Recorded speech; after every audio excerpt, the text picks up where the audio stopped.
With us now by Skype is WeatherBell Chief Forecaster Joe Bastardi. Welcome, Joe.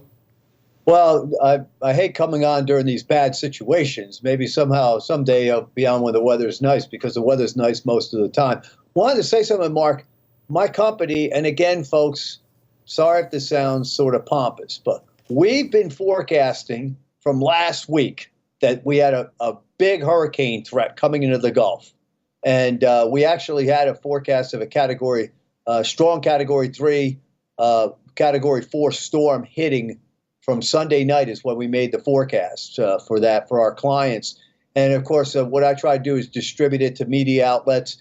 And unfortunately, what happens in storms like this is nobody pays attention. Well, I'm not going to say nobody, but people don't pay attention until it's on top of them. And I don't want you to think this is anything mysterious about this. This was a textbook case for why a storm should become very, very strong.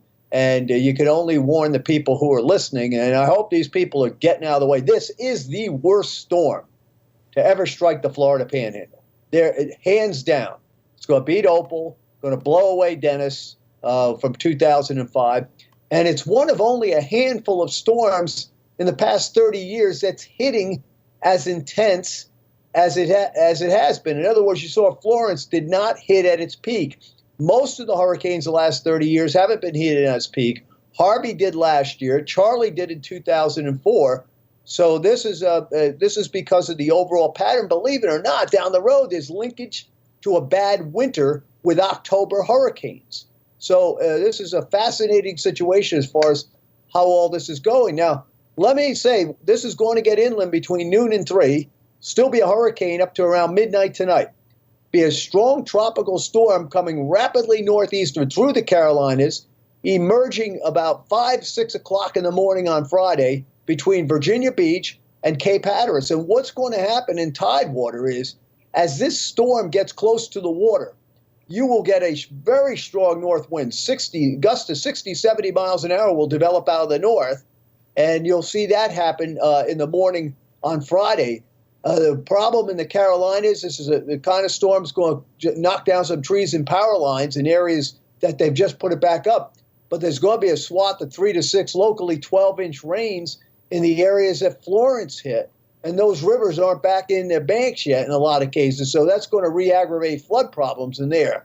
So there's no question about the magnitude of the storm.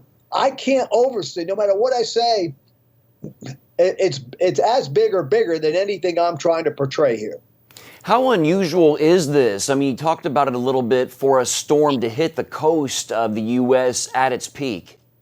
Well, in the 30s, 40s, and 50s, it wasn't unusual at all. They all were doing that, which is why those years are legendary.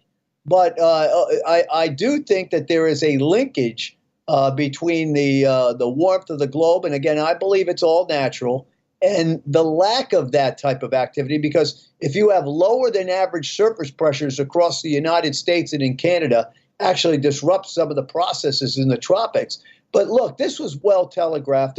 I know everybody doesn't get our site at weatherbell.com, but I mean, I was on with people, and I may have said it here on CBN. The last day I did Florence, I said, I'll probably see you again in October, because you can see this pattern coming. What we have, folks, in the Alberto, Gordon, and Florence, we had something in common from years in the past. We call it the Newfoundland wheel. Big high-pressure system over the northeast United States steers hurricanes into the United States. The old-timers, and I'm sort of getting to be an old-timer, they taught me about that. So a certain pattern was setting up, and you could see it setting up. And even if the models don't have the storm will show up. It's sort of one of these things, if you build it, they will come. So I've been putting this out, trying to get this out in public, trying to show people, because I think people need to be educated as to the why before the what, not the why after the what. Everybody wakes up when the storm shows up and says, where did this come from? How did this happen? But it's all there before, at least the hints at it, and you've got to look at the signals. All right, Joe Bastardi of WeatherBell, thanks so much for your time and your insights, Joe. Oh, thank you for having me. And again, I like to show up. I'm waiting on a sunny day. I'd like to show up for that, too. I'll probably see you tomorrow morning, because this is still going to be rampaging, so I'll see you then. Okay, thank you, Joe. Thanks for keeping on top of it.